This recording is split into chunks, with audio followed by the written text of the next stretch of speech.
नमस्कार मित्रांनो, दिवाळीची आता सुरुवात होत आहे आणि दिवाळी म्हणलं की सुरुवात होते ती फराळापासून आणि फराळ म्हणजे त्याच्यामध्ये करंजी आलीच आणि करंजी म्हणलं की त्याचे सारण कसं बनवायचं असे बरेचसे प्रश्न असतात. त्याचबरोबर सारण करंजी बनल्यावर काय बऱ्याचदा अशी तोडली की सारण पूर्णपणे विस्कटतं आणि हे सारण विस्कटू नये म्हणून काय करायचं, सारण अगदी व्यवस्थित चिटकून राहावं करंजीमध्ये यासाठी काय करायचं या संपूर्ण टिप्ससहित. आणि हे सारण म्हणजे ही करंजी जवळपास महिना 2 महिने जरी राहिली तरी खोबऱ्याचं सारण खवट होऊ नये म्हणून कोणत्या पद्धतीने सारण बनवायचं या संपूर्ण टिप्ससहित आज आपण पारंपरिक पण तेवढाच नवीन टच दिलेलं सारण करंजीचं आपण पाहत आहोत. चला तर मग मित्रांनो, सुरुवात करूया आपल्या मस्त दिवाळी स्पेशल रेसिपीमधील करंजीच्या सारणाची. या करंजीच्या सारणाच्या रेसिपीमध्ये मी तुमचं स्वागत करायलाच विसरून गेले. मित्रांनो, तुमचं स्वागत आहे सीमाज किचनमध्ये. चला तर मग वेळ न दवडता आपल्या रेसिपीकडे वळूया. सुरुवातीला इथे मी कढई ठेवलेली आहे आणि हे सारण जास्त टिकून राहण्यासाठी आपल्याला बऱ्याचशा गोष्टी फॉलो कराव्या लागणार आहेत. त्यासाठी तुम्हाला हा जो व्हिडिओ आहे तो अगदी शेवटपर्यंत पाहावा लागेल. त्यामुळे काय होईल, तुम्हाला संपूर्ण टिप्स समजतील. तर मित्रांनो, आता कढई गरम झालेली आहे आणि कढईमध्ये मी 2 टेबलस्पून तूप घालून घेतलेले आहे. आता हे तूप गरम झाल्यानंतर मी आधीच सुरुवातीला ड्रायफ्रूट्सचे काप करून घेतलेत. मी याच्यामध्ये 1/4 कप म्हणजे मी जवळपास अर्धा किलो खोबऱ्याचं सारण इथे बनवणार आहे. त्यासाठी मी 1/4 कप माझ्या आवडीनुसार मी इथे ड्रायफ्रूट कट करून घेतलेले आहेत. याच्यामध्ये म्हणजे प्रत्येकी 1/4 कप आहे. याच्यामध्ये काजू आहेत, बदाम आहेत, त्याचबरोबर चारोळी घेतलेली आहे आणि मनुके देखील आहेत. पण मनुके आपण सर्वात शेवटी आपण घालणार आहोत, म्हणजे थोडंसं हे ड्रायफ्रूट भाजून झाल्यानंतर. कारण आपण जर आधी टाकलं तर मनुके जळू शकतात. त्यासाठी आपण सर्वात शेवटी हलकंसं आपल्याला मनुके भाजून घ्यायचे. तर सुरुवातीला आपण हे जे ड्रायफ्रूट आहेत ते कट करून घेतलेले ते आपण तुपावर चांगले भाजून घ्यायचे, जेणेकरून बऱ्याच दिवस जरी करंजी आपली राहिली तर याच्यामधील जे ड्रायफ्रूट आहेत ते व्यवस्थितच लागतील आणि याच्यामध्ये खवटपणा अजिबात येणार नाही. त्यासाठी आणि याच्यामध्ये जो कच्चापणा असतो तो सुद्धा निघून जातो आणि हे अगदी कुरकुरीत होतात सारणामध्ये असं पद्धतीने आपण भाजून घातलं तर. त्यामुळे आपण थोडा वेळ थोडंसंच गोल्डन कलर येईपर्यंत आपण हे भाजून घेऊया. पहा, आपले हे ड्रायफ्रूट आता चांगले भाजले गेलेले आहेत. आता सर्वात शेवटी आपण याच्यामध्ये मनुके घालून घेऊया आणि हे सुद्धा थोडा वेळ अगदी 2 ते 3 मिनिटच अगदी लो गॅसवर फक्त परतवून घेऊया, म्हणजे हे ड्रायफ्रूट चांगले भाजले गेलेले आहेत. त्याच्यासोबतच थोडेफार हे मनुके देखील भाजले जातील. आता हे काढून घेऊया आणि थंड होण्यासाठी साईडला ठेवून देऊया आपण.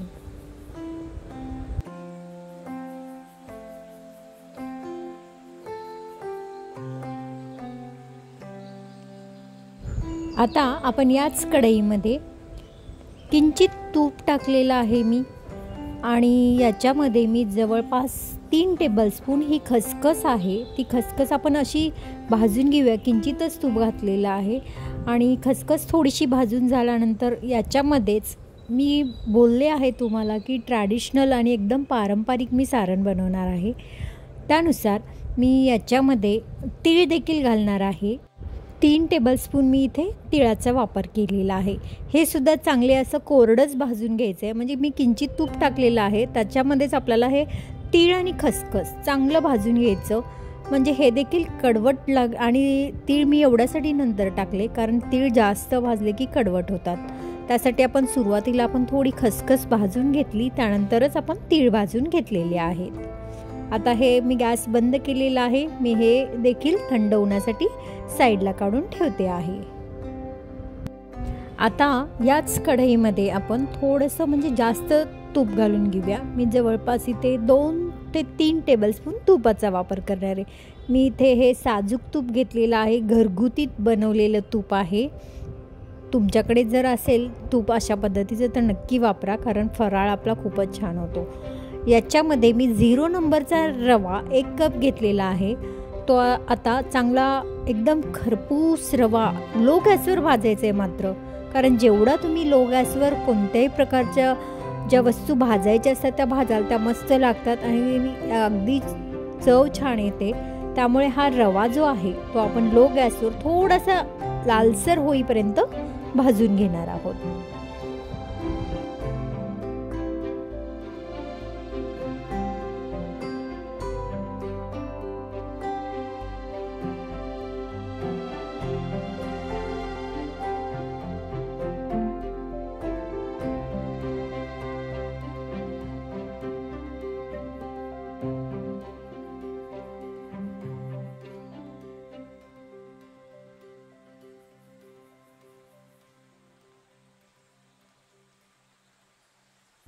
तुम्ही पाहत असाल रव्याचा आधी कलर कसा होता आणि आता कलर कसा आहे. पहा, आता जवळपास आपला हा रवा भाजून रेडी आहे. त्यानंतर लगेचच याच कढईमध्ये आपण 2 टेबलस्पून तूप घालून घेतलं आणि याच्यामध्ये मी कणिक म्हणजे गव्हाचे पीठ आहे हे 1/4 कप घेतलेलं आहे. हे गव्हाचं पीठ, रवा तर ऑलरेडी आपण घातलेला आहे तरीसुद्धा मी इथे गव्हाच्या पिठाचा मुद्दामहून वापर करते आहे. कारण मी बोलले होते सुरुवातीलाच तुम्हाला की बऱ्याचदा करंजी आपण तोडून पाहिली की सारण असं उडतं. मग ते उडू नये, सारण करंजीमध्ये चिटकून राहण्यासाठी म्हणून इथे आपण पिठाचा वापर केलेला आहे. तो देखील मी इथे 1/4 कप वापरलेला आहे. आणि हे 1/4 कप पीठ आपण चांगलं भाजून घ्यायचं अगदी लालसर होईपर्यंत. पहा, आपले पीठ देखील जवळपास भाजून होत आलेलं आहे. त्याचासुद्धा कलर चेंज होत आलेला आहे, थोडंसं लालसर होत आलेलं आहे. आणि आपण इथे जास्त इथे तूप वापरलेलं नाही आहे. पीठ भाजत असताना थोडंसंच म्हणजे 2 टेबलस्पून तूप आपण इथे वापरलेलं आहे. पीठ छान भाजून रेडी आहे. हे सुद्धा आपण साईडला काढून घेऊया आणि सर्व साहित्य जे भाजलेलं आहे ते थंड होण्यासाठी ठेवून देऊया. आता त्याच कढईमध्ये मी जवळपास 2 टेबलस्पून तूप घालून घेते आणि मी इथे अर्धा किलो खोबरं किसलेलं नाही आहे. मी हे मिक्सरमधून बारीक करून घेतलेलं आहे. मुद्दाम मी बारीक करून घेतलेलं आहे कारण बऱ्याचदा काय होतं, किसलेलं जे खोबरं असतं त्या लांबट तसंच राहतं कधी कधी आणि त्यामुळे काय होतं, करंजी भरत असताना ती तुटते, मध्ये मध्ये ते अडकलं जातं ज्यावेळी आपण करंजी कट करतो त्यावेळेस. त्याच्यापेक्षा हे असं जर तुम्ही बारीक करून घेतलं मिक्सरमधून तर छान एकसंध असं हे तुमचं सारण तयार होतं आणि करंजीमध्ये सारण अगदी व्यवस्थितसुद्धा बसतं. त्यामुळे मी इथं मिक्सरमधून थोडं बारीक करून घेतलेलं आहे. तुम्हाला जर हवं असेल किसूनच घालायचं असेल तर तुम्ही किसूनसुद्धा घालू शकता. आता हे खोबरं देखील मी चांगलं भाजून घेते आहे.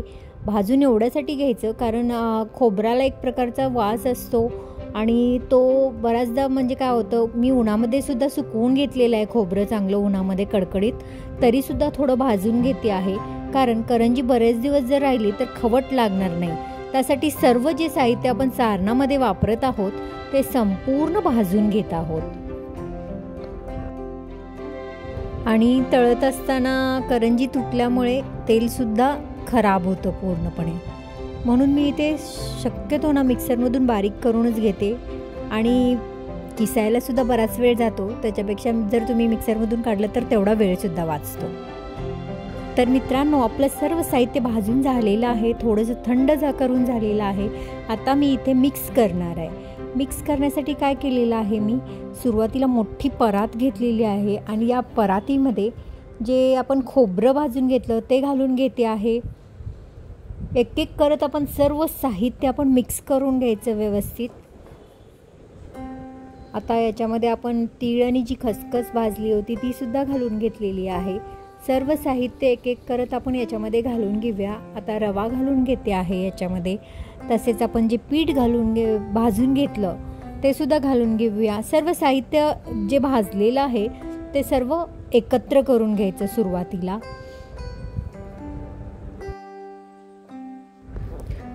त्यानंतर याच्यामध्ये आपण मी इथे सुंठ, सौंफ म्हणजे बडीशोप आणि वेलची याचं मिश्रण बारीक करून घेतलं होतं. ते मी जवळपास 2 टेबलस्पून घालते आहे कारण इतका मिश्रणाला 2 टेबलस्पून खूप झालं. स्मेल छान येतो, सुगंध छान येतो आपल्या सारणाला. त्याचबरोबर अर्धा किलो खोबरं घेतलं होतं. त्यानुसार अजून आपण साहित्य वापरलं, म्हणजे रवा वापरला, पीठ वापरलं. जवळपास आपण 1 कप रवा वापरलेला आहे, त्यामुळे आपलं सारण वाढलेलं आहे. म्हणून मी इथे जवळपास अर्धा किलोच्या वर साखर बारीक करून घातलेली आहे. माझ्याकडे थोडंसं कमी गोड खाल्लं जातं, त्यामुळे मी अर्धा किलो खोबऱ्याला अर्धा किलो घातलेलं आहे. जर तुम्हाला जास्त प्रमाणात गोड हवा असेल तर तुम्ही इथे अजून पाव किलो या तुमच्या आवडीनुसार, तुमच्या पसंतीनुसार तुम्ही साखरेचा वापर करू शकता. इथे मी साखर वापरलेली आहे. जर तुम्हाला हवा असेल की बाबा आम्हाला गुळामध्येच करायचं आहे, तर तुम्ही या ठिकाणी गूळ पावडर घालूनसुद्धा सारण बनवू शकता, ते सुद्धा खूप छान लागतं. आता हे आपण सर्व व्यवस्थित मिक्स करून घ्यायचं, म्हणजे एकसारखं असं मिक्स करून घ्यायचं व्यवस्थित, म्हणजे सर्व साखर अगदी व्यवस्थित सर्व मिश्रणामध्ये पसरली गेली पाहिजे. अशा पद्धतीने हे सारण मिक्स करून घ्यायचं आणि हवाबंद डब्यामध्ये ठेवून द्यायचं. 1 दिवस ठेवून द्यायचं, म्हणजे हे सारण चांगलं मुरलं जातं आणि मग दुसऱ्या दिवशी तुम्ही करंजी करू शकता. आता याच्यामध्ये जर तुम्हाला अगदी शाहीपणा वगैरे आणायचा असेल तर याच्यामध्ये मी ऑलरेडी काजू बदाम तर भरपूर घातलेले आहेत. तुमच्या पसंतीनुसार तुम्ही घालू शकता हवे तेवढे. मी आता ह्याच्यामध्ये अजून थोडंसं शाहीपणा येण्यासाठी म्हणून मी इथे गुलाबाच्या पाकळ्या घालणार आहे, म्हणजे आपलं हे व्यवस्थित असं शाही सारण तयार होणार आहे आणि एक वेगळाच ट्विस्ट येणार आहे. शिवाय आपली करंजी झाल्यानंतर त्याच्यामध्ये गुलाबाचा एक प्रकारे स्वाद वाढणार आहे. त्यामुळे सुकलेल्या गुलाबाच्या पाकळ्या मी घरीच सुकवलेल्या आहेत. गुलाबाच्या पाकळ्या म्हणजे देशी गुलाब जे असतात ते मी अगदी उन्हामध्ये थोडा वेळ ठेवून सुकवला, त्याचा स्मेल खूप छान येतो. त्यामुळे मी या पाकळ्या या सारणामध्ये वापरणार आहे. मी साखर माझ्या अंदाजानुसार घातलेली आहे, तुम्ही तुमच्या अंदाजानुसार घाला. वाटल्यास तुम्ही एक टेस्ट करून तुम्हाला कमी जास्त साखर कशी हवी आहे त्यानुसार तुम्ही घालू शकता. आता ही सारणाची रेसिपी तुम्हाला कशी वाटली त्याबद्दल मला नक्की कमेंट करा. जर तुम्हाला ही रेसिपी म्हणजे पारंपरिक आहे जर आवडली असेल तर व्हिडिओला नक्की लाईक करा, जास्तीत जास्त शेअर करा आणि चॅनेलला जर सबस्क्राईब केले नसेल तर चॅनेलला सबस्क्राईब देखील करा, कारण मी अशाच प्रकारच्या नवनवीन रेसिपीज मी घेऊन येत असते आणि त्या तुम्हाला नक्कीच पाहायला मिळतील. पहा, मी याच्यामध्ये आता गुलाब पाकळ्या घालून घेतलेल्या आहेत. आता हे आपण मी व्यवस्थित मिक्स करून घेते आणि हवाबंद डब्यामध्ये हे सारण ठेवून देते.